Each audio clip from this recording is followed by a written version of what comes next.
শুনেন 2008 সালে কুনি হাসিনা কইছিলে ইলেকশনে ফাঁস করতে পারলে 10 টাকা কেজি চাল খাবো। তারপর ফাঁস তো করলোই, জনগণ 80 টাকা কেজি চাল কিনা খাইলো। আমরা সেই কথা বলি নাই, আমরা জনগণ তখন কি পাইছি এই রাঙ্গামূলা পাইছি। হাই মিয়া, হাই হাসিনার লগে আমগরে তুলনা করেন? হ্যাঁ, আরে হাসিনা তো ছিল একটা খুনি, স্বৈরাচার, সে দেশটাকে ধ্বংস করে ফেলাইছে, আর তার লগে আমগরে তুলনা করে? হ্যাঁ, তোমরাও যে কত ভালা হেয়া কিন্তু মোরা জানি। আর একটা কার্ড হইছে কৃষি কার্ড। এই যে কৃষি কার্ড, যারা কৃষি কাজ করে খেতে খামারে, যারা আমাকে ভোট দেবে হেরা পাইবে এই কৃষি কার্ড। এই কার্ড দিয়া একেবারে স্বল্প মূল্যে বীজ, ওষুধ, কীটনাশক এই যে পাইবেন। আর হইলো যাইয়া যাগো স্বল্প সুদে ঋণ প্রয়োজন, স্বল্প সুদে ঋণও দেওয়া হইবে। আচ্ছা বাজার, আপনি করে কাঠ দিয়ে কি ওই অন্দর মারার ওষুধ পাওয়া যাবে? মানে মোর খেতে যায় একটা অন্দর, আপনার ঘর সাইজ, আর অন্দর না মারলে কিন্তু কৃষক বাঁচবে না। জি জি জি, আমাদের সুবিধাবাদী দলের পক্ষ থেকে দেওয়া হবে। ওই মনে করেন একজনের কার্ড আরেকজন কইরা পাইছে, তাহলে ওই কইরা পাওয়া কার্ড নিয়ে চালু দিতে পারবে। বাজার, ও কিন্তু ওই কুলসুমের মায়ের কাঠ চুরি করার ধান্দায় আছে। কুলসুমের মায়ের ঘরের বেড়া ভাঙ্গা দেখছো? এই শাল থাকলে ঘরের মধ্যে ঢুকে দিস, এই দাও দিয়ে একটা কলাটাকে হালা দিমা। খালি ভাও কথা। এই মুই কে হেনে এই কুলসুমের মার নাম লইছি? হ্যাঁ, এই বুইড়া এই পেস্টটা লাগালো কা? আমার একটা প্রশ্ন। হ্যাঁ বলেন, আপনার কি প্রশ্ন? এই 30 লাখ কার্ড কি আপনাদের দলের পক্ষ থেকে দেওয়া হবে নাকি সরকারের পক্ষ থেকে দেওয়া হবে? আরে আমাদের সুবিধাবাদী দলের পক্ষ থেকে দেওয়া হবে। হ্যাঁ। আপনার পেশা কি? আরে আমাদের পেশা মানে আমরা রাজনীতি করি। রাজনীতি কি কোনো পেশা হতে পারে?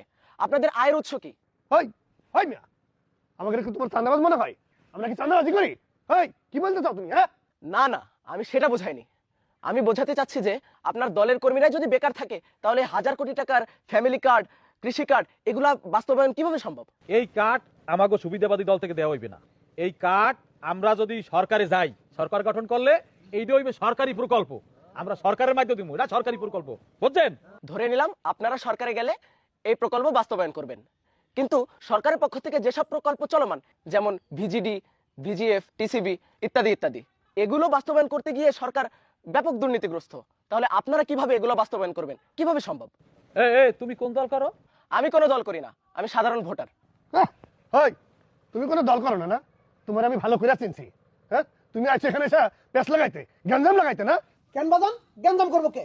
ও তো ঠিকঠাক মতোই প্রশ্ন করছে, তাহলে উত্তর দাও। হ্যাঁ, উত্তর দেন। হাই মিয়া, উত্তর দিতে আমরা বাধ্য না। কেন কেন আপনার এত উত্তর দেওয়ার জন্য আমরা বাধ্য না। একেবারে দেখে ছাড়ো, কেউ তো ছাড়ো আমরা। আপনি কিনা? আমি রেফারি সেন্টু শরীফ। ফুটবল খেলার মাঠে আমি কোনো ফাউল সহ্য করি না। আমার গ্রামে নির্বাচনী আচরণবিধি লঙ্ঘন করে আপনারা যে ফাউল করছেন সেটা আমি কোনোভাবে সহ্য করবো না। নির্বাচন আচরণবিধি বাংলাদেশ গেজেট নভেম্বর 10, 2025 মোতাবেক কোন প্রার্থী নির্বাচন পূর্ববর্তী সময়ে সরকারি কোনো প্রকল্প অনুমোদন বা ঘোষণা করতে পারবে না। আপনারা সেই আচরণবিধি লঙ্ঘন করে সরকারি প্রকল্পের নামে এই যে জনগণকে ভুয়া প্রলোভন দেখিয়ে এই যে ভুয়া ফ্যামিলি কার্ড, ভুয়া কৃষক কার্ড ঘোষণা দিয়েছেন, এই ঘোষণা দিয়ে যে ফাউল করছেন, এই জন্য জনগণের পক্ষ থেকে আপনাদেরকে দেখালাম এই লাল কার্ড।